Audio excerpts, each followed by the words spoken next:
बिस्मिल्लाहिर्रहमानिर्रहीम। अस्सलाम वालेकुम students and viewers, welcome back to the Python boot camp. आज का हमारा टॉपिक बड़ा ही इंटरेस्टिंग सा है, यूज़फुल ऑपरेटर्स। ये कुछ ऐसे आप कह लें फंक्शंस हैं जो कि इस्तेमाल किए जाते हैं आपके काम को ऑटोमेट करने के लिए। बहुत से काम प्रोग्रामिंग में ऐसे होते हैं कि जो कि मैनुअली करना बहुत मुश्किल होता है पाइथन में। उसके लिए कुछ ऐसे टूल्स हैं जो कि आप यूज़ कर सकते हैं जिससे कि आपका काम आसान हो जाए। वही हम आज देखेंगे, और ये किसी एक ख़ास टॉपिक के अम्ब्रेला के अंदर नहीं आते। मिसाल के तौर पर अगर आपसे कह दिया जाए पाइथन स्टेटमेंट्स क्या होती हैं, तो आपको पता है कि इफ़ एल्स लूप्स ये तमाम चीज़ें उसमें आती हैं, लेकिन ये एक सेपरेट टॉपिक है ऑपरेटर्स के नाम से। और ये समझ लें कि आपके टूल्स हैं, आप बहुत से प्रोग्राम्स जब आप लिखते हो प्रोग्रामिंग के अंदर, वहाँ पर इनका काम आता है और आपके काम को ये आसान बना देते हैं। तो चलें देखते हैं क्या मकसद है, मतलब है इनका। रेंज देखें, अगर मैं आपसे कह दूं एक लिस्ट बनाओ और मुझे प्रिंट करके दो एक लिस्ट, फॉर एग्जांपल 1 से लेकर 15 तक की, तो आप क्या करोगे? इस तरह लिस्ट वन करके और उसमें वेरिएबल में 3 4 और इस तरह लिखते चले जाओगे, फिर प्रिंट करोगे, हो तो जाएगा।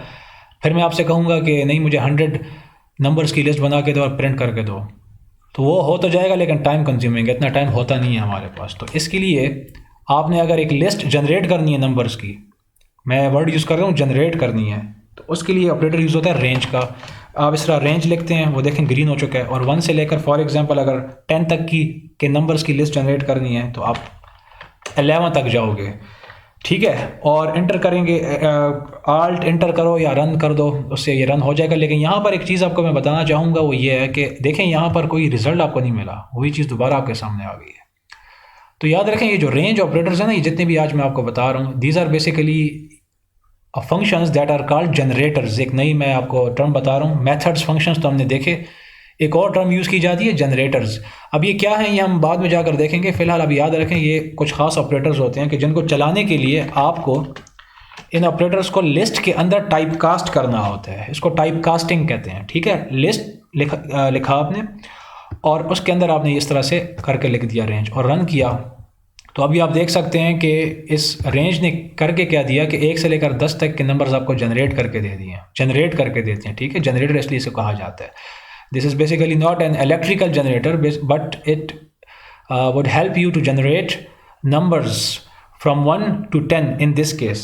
अगर आपके पास नंबर ज़्यादा हैं तो आप वो भी कर सकते हैं। आप अगर 16 तक करना चाहें तो कर लें, तो वो आपको ऐसे करके देगा, तो आपका काम बहुत ज़्यादा आसान हो जाता है। इसके अलावा जो नेक्स्ट आपका एक ऑपरेटर है उसे कहा जाता है इनमरेट। इसको समझने से पहले हम एक जल्दी से कोड लिखते हैं, और ये कोड इसका ताल्लुक़ है आपके लूप्स के साथ, फॉर लूप के साथ। तो फॉर लूप्स आपको बड़े अच्छे तरीके से आते हैं, और प्रिंट की स्टेटमेंट्स भी आपको चलानी आनी चाहिए, ठीक है। ये सारी चीज़ें हम पढ़ चुके हैं।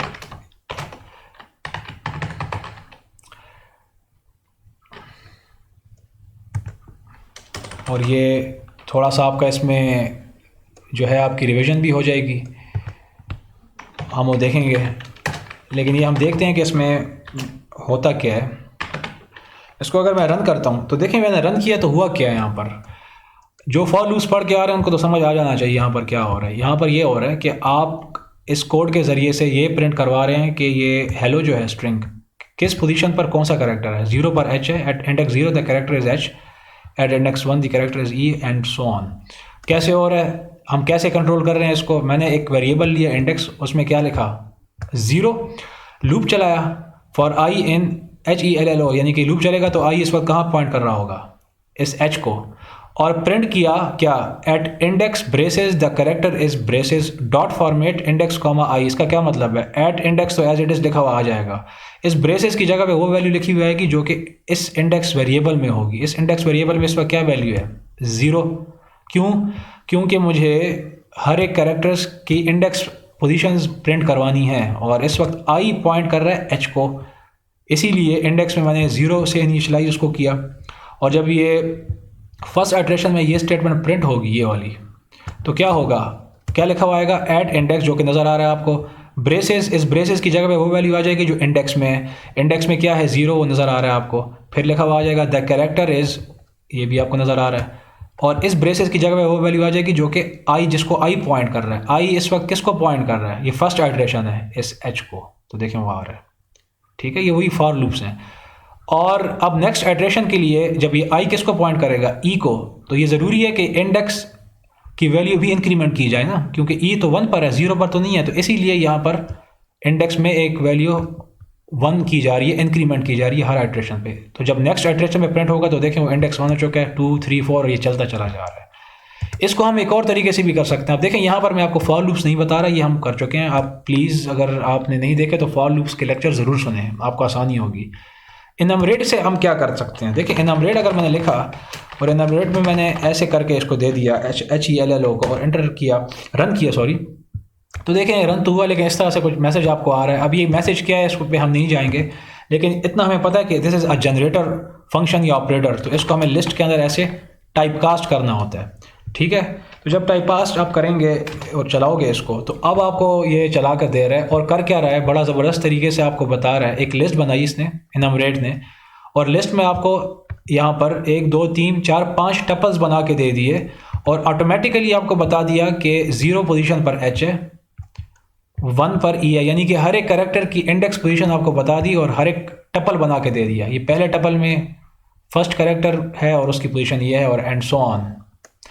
यहाँ पर ये काम हम किसके ज़रिए से कर रहे थे? ये इंडेक्स के ज़रिए से हम इंडेक्स को पोजीशंस जो हैं उनको इंक्रीमेंट कर रहे थे। लेकिन अब हम चाहते हैं कि यही प्रोग्राम हो लेकिन इनमरेट के ज़रिए से हो। ये हम कैसे करेंगे? अब जाहिर बात है इनमरेट ने तो आपका इंडेक्स पोजीशन का जो मसला था वो तो ख़त्म किया ना, तो इसीलिए इंडेक्स का काम यहाँ से ख़त्म हुआ। अब हम यूज़ कैसे करेंगे इसको? बहुत आसान है। ये जो हेलो था यहाँ पर इसको हम ऐसे करके इनमरेट में दे देंगे। ठीक है, ऐसे करके। लेकिन हमें पता है कि जब इनमरेट में आप कोई स्ट्रिंग देते हैं जो कि आपके सामने है, तो वो एक लिस्ट जनरेट करते हैं जिसमें टपल्स होते हैं, और टपल्स के अंदर आपके पास 2 लोकेशंस हैं, 2 पॉइंटर्स है ना, 2 पोजीशंस हैं। तो आपको जब फॉर लूप चलाएंगे इनमरेट पर तो आपको 2 पॉइंटर्स चाहिए, एक नहीं। जिसमें जो फर्स्ट है, याद रखें, फर्स्ट पॉइंटर जो है वो पॉइंट करेगा इंडेक्स पोजीशन को और सेकंड पॉइंटर पॉइंट करेगा इस वक्त कैरेक्टर को। तो यहाँ पर मैं फर्स्ट पॉइंटर लिखता हूँ इंडेक्स, क्योंकि कुछ भी ले सकते हैं आप, लेकिन इंडेक्स में इसलिए ले रहा हूँ ताकि याद रहे कि फर्स्ट जो पॉइंटर है वो इंडेक्स के लिए और सेकंड के लिए मैं यहाँ पर कैरेक्टर ले लेता हूँ। अब जब ये लूप चलेगा for index comma character in enumerate hello, तो जब ये इनमरेट चलेगा तो जाहिर बात है इसमें ये लिस्ट क्रिएट होगी और इस वक्त ये फर्स्ट टपल को पॉइंट करेगा, ये लूप फर्स्ट आइट्रेशन में। और फर्स्ट आइट्रेशन में जब ये लूप फर्स्ट टपल को पॉइंट करेगा, कहाँ पर पॉइंट करेगा? ये जो इंडेक्स पॉइंटर है ये 0 को पॉइंट कर रहा होगा और ये जो कैरेक्टर पॉइंटर है ये H को पॉइंट कर रहा होगा। और मैं प्रिंट कर दूंगा at index braces the character is braces. अब इंडेक्स ब्रेसेस यानी कि मुझे इंडेक्स के बाद इंडेक्स नंबर प्रिंट करवाना है, और इंडेक्स नंबर के लिए हम जो वेरिएबल यूज़ कर रहे हैं वो इंडेक्स है, वो तो ऑलरेडी हमने लिखा हुआ है। कैरेक्टर इज ब्रेसेस, यहाँ पर मुझे कैरेक्टर प्रिंट करवाना है, उसके लिए पॉइंटर क्या है आपका? ये। तो यहाँ पर मैं इसको चेंज कर देता हूँ, चेंज नहीं करेंगे तो मसला आएगा। अब अगर आप इसको रन करते हो तो देखें अगेन लूप चल गया। अब आपको उस तरह से इंडेक्स लिखने की ज़रूरत नहीं पड़ी। हम यहाँ पर चेंज कर देते हैं इसको और फिर इसको चलाते हैं, तो देखें वो बड़े आराम से आपको इंडेक्स पोजीशन ही बता रहा है और हर एक पोजीशन के ऊपर क्या क्या आपके जो कैरेक्टर्स हैं वो भी आपको बता रहा है। और यहाँ से आपको ये भी पता चल रहा है कि लूप चला कितनी बार है। ये बड़ा मज़ेदार इसमें हुआ है कि क्योंकि ये 0 से लेकर 10 तक है, बड़ी ज़बरदस्त चीज़ है कि 0 से 10 तक यानी कि 11 टाइम्स ये लूप चला है। तो अगर आपके सामने आ जाता है कि लूप को कितनी बार चला है, कैसे पता चलेगा, तो ये भी यहाँ से एक लॉजिक निकल सकता है। ठीक है, इसके बाद जिप एक ऑपरेटर है, जिप ऑपरेटर है। ये क्या करता है देखें, ये बहुत आसान है। मैंने 2 लिस्टें बनाई फॉर एग्जाम्पल 1 2 3, ठीक है, और लिस्ट 2 बनाई 2 3 4 और जिप लिखा और इसके अंदर मैंने लिस्ट 1 दे दिया और लिस्ट 2 को दे दिया और इसको मैंने रन किया। अगेन इसका मतलब आप समझ चुके हैं, this is a generator operator या फंक्शन। इसको हम लिस्ट के अंदर इस तरह टाइप कास्ट करेंगे। ये मैं जानबूझकर कर रहा हूँ ताकि आपको पता चले कि अगर इस तरह के मैसेज आपके सामने आते हैं तो आपने करना क्या है। तो आपने क्या किया, दरअसल 2 लिस्टों को आपस में पैक किया। पैकिंग के लिए टपल अनपैकिंग हमने पढ़ा था एक कॉन्सेप्ट, ये पैक हो रहा है, वहाँ अनपैकिंग था, ये पैकिंग हो रही है। यानी कि जिप ने क्या किया, इस लिस्ट में से पहले कैरेक्टर को नंबर कोड लिया, वहाँ से उसके पहले को लिया और वो देखें उनका एक टपल या पेयर बना लिया। इसी तरीके से 2 3 का पेयर बना लिया और 3 4 का। ठीक है, this is for tuple packing. इसके अपने यूज़ केसेस होते हैं, आपको पता होना चाहिए। इन ऑपरेटर ये देखें हम बहुत यूज़ किया हमने, ये देखें यहाँ पर भी आपको नज़र आता है फॉर लूप्स के अंदर। और इसका एक और मकसद भी है क्या, कि मैं अगर लिखता हूँ 2 इन 2 3 4, तो मैं पाइथन को कह रहा हूँ कि जो 2 है इन मौजूद है इस लिस्ट में, जो कि ट्रू है, तो ये आपको बता देगा yes you are true, check करने के लिए। और अगर मैं लिखता हूँ यहाँ पर 10 इन, तो वो कहेगा नहीं आप फॉल्स हैं, तो देखें फॉल्स। बहुत आसान सा कॉन्सेप्ट है, कुछ मुश्किल नहीं था। नॉट इन का मतलब है, अगेन दूसरा हम ले लेते हैं 2 नॉट इन 1 3 4। मैं कह रहा हूँ कि जो 2 है वो मौजूद नहीं है इस लिस्ट में, जो कि मैं ठीक कह रहा हूँ, तो कहेगा यस यू आर ट्रू। लेकिन अगर मैं कहूँ कि 1 नॉट इन दिस लिस्ट, 1 मौजूद नहीं है इस लिस्ट में, जो कि मैं गलत कह रहा हूँ, हालांकि वो तो मौजूद है, लिहाजा वो कहेगा नहीं यू आर फॉल्स। आप इनको उसके अंदर भी कर सकते हैं, कैरेक्टर्स के ज़रिए से भी ट्राई कर सकते हैं, जिस तरह एच नॉट इन, तो क्या आएगा, फॉल्स आएगा। ठीक है, लेकिन अगर ये मैं ऐसे कर दूं इसको स्मॉल एच, मैं कह रहा हूँ कि स्मॉल एच मौजूद नहीं है इसमें, तो दिस इज़ ट्रू बेसिकली, क्योंकि याद रखें आप कहेंगे एच तो मौजूद है, these are case sensitive, small H तो नहीं है ना वहाँ पर, कैपिटल एच है। तो मैं कह रहा हूँ कि H not in HELLO which is true. तो बहुत आसान से ऑपरेटर्स हैं बट पावरफुल ऑपरेटर्स हैं। मिनिमम मैक्सिमम क्या होता है, मिनिमम मैक्सिमम का मतलब ये है कि मिनिमम है, इसके अंदर आपने एक लिस्ट पास कर दी, जिस तरह मैं कहता हूँ लिस्ट 1 और 1 2 3 ये एक लिस्ट है, और मैं मिनिमम, और अंदर मैं कहता हूँ कि मुझे बताओ कि लिस्ट 1 में मिनिमम नंबर कौन सा है, तो वो आपको बता देगा कि मिनिमम 1 है। और इसी तरीके से मैक्सिमम के अंदर आपने इसी लिस्ट को पास कर दिया, तो आपको बता रहा है मैक्सिमम कौन सा है। इसमें कुछ मुश्किल नहीं है, बहुत आसान है। अब आप इमेजिन करें आपके पास 1000 नंबर्स की लिस्ट है, आप ख़ुद तो नहीं पता करवा सकते ना, तो आप यहाँ से इस तरह के ऑपरेटर्स का यूज़ करते हो। अच्छा, ये बड़ा इंपॉर्टेंट एक कॉन्सेप्ट है, रैंडम, एक लाइब्रेरी का कॉन्सेप्ट यहाँ पर आ रहा है। ठीक है, यहाँ पर मैंने अभी तक आपको कुछ चीज़ें बताई हैं जो कि हमने डिटेल्स में इतनी तो नहीं देखी, लेकिन फ़र्क कुछ देखे हमने। मेथड्स क्या होते हैं, फंक्शंस क्या होते हैं, जनरेटर्स अभी हमने देख लिए। ठीक है, ये आपके बेसिकली तैयार कोड होते हैं जो कि हम यूज़ करते हैं। लाइब्रेरी क्या होता है, देखें जिस तरह हमारी किताबों की लाइब्रेरी होती है, जहाँ से हमें कोई किताब चाहिए हो तो हम लाइब्रेरी में जाते हैं, वहाँ से जाके एक बुक सेलेक्ट करते हैं।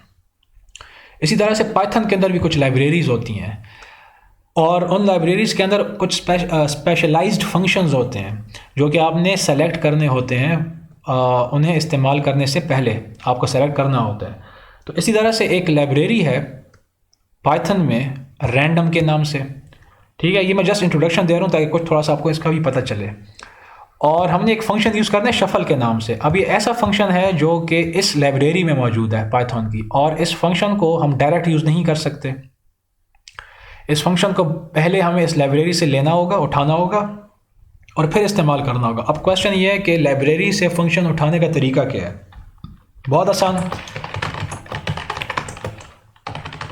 इसका मतलब ये है कि फ्रॉम कहाँ से लो, इस लाइब्रेरी पे के पास जाओ, इंपोर्ट ले आओ, किसको, इसको। तो इस तरह का अगर आप कोई स्टेटमेंट देखते हैं, फ्रॉम, यहाँ लाइब्रेरी का नाम चेंज भी हो सकता है, इंपोर्ट दिस वन, तो मतलब ये है कि आप एक लाइब्रेरी में जा रहे हैं पाइथन की, वहाँ से एक फंक्शन को उठा रहे हो और रन किया।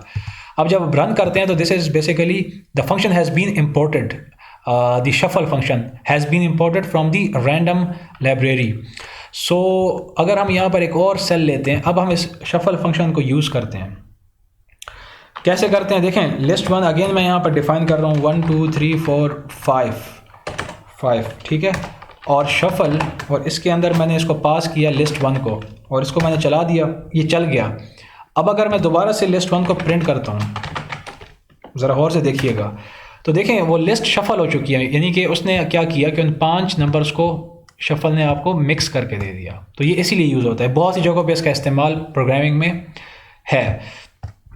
ठीक है, लेकिन याद रखें ये कुछ ऐसे फंक्शंस हैं जो कि आपको पहले लाइब्रेरी से इंपोर्ट करने होते हैं। इसके अलावा एक और फंक्शन है रैंड इंट के नाम से, अगेन ये भी आपको इसी रैंडम लाइब्रेरी से इंपोर्ट करना होता है। और वो कैसे करना होता है, अगेन वही तरीका, from random import rand int. ठीक है, इसको आपने रन किया या आपने इंपोर्ट कर दिया। इसका मकसद क्या है? मकसद बहुत आसान सा है कि रेड इंट और 1 से लेकर फॉर एग्ज़ाम्पल 10 मुझे कुछ रेंज दे दी गई है स्टार्टिंग एंड एंडिंग नंबर की, और मुझसे कहा गया है कि इसमें से कोई एक रैंडम नंबर आप चूज़ करें। ठीक है, तो मेरे पास इतना टाइम नहीं है। मैं क्या करूँगा, मैं इस फंक्शन का इस्तेमाल करूँगा और इसके अंदर मैं स्टार्टिंग और एंडिंग नंबर्स दे दूँगा, रन करूँगा तो देखें वो आपको रैंडमली कोई नंबर सेलेक्ट करके दे रहा है। ठीक है, दोबारा इसको रन करेंगे, वो देखें शफल करके, सॉरी शफल नहीं, रैंडमली आपको प्रिंट करके दे रहा है। फिर देखें वो फिर करके दे रहा है।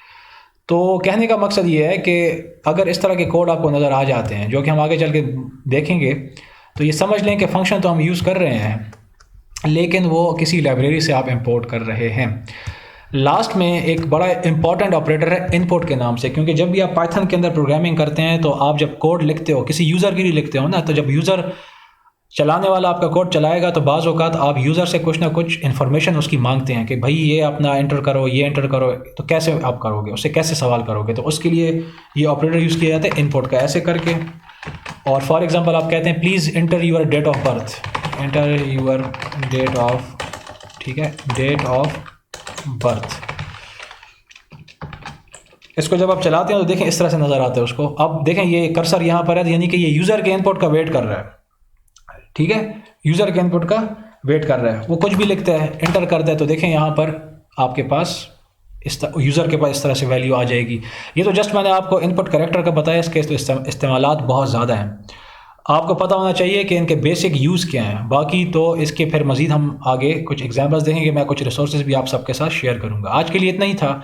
बहुत ज़्यादा इंपॉर्टेंट लेक्चर है, बहुत ज़्यादा इंपॉर्टेंट ऑपरेटर्स हैं, बहुत सिंपल हैं, लेकिन इनमें से कुछ ऑपरेटर्स ऐसे हैं कि ये वही समझ सकते हैं जो कि सीक्वेंस में लेक्चर सुनते आ रहे हैं। इंशाल्लाह नेक्स्ट लेक्चर्स में और नेक्स्ट लेक्चर में किसी एक नए टॉपिक के साथ पाइथन के अंदर ही आपसे मुलाकात होगी और वहाँ से अपनी डिस्कशन को हम कंटिन्यू करेंगे और कोई नई टेक्निक्स और नए कॉन्सेप्ट सीखने की कोशिश करेंगे। I will see you in the next class. Thank you very much.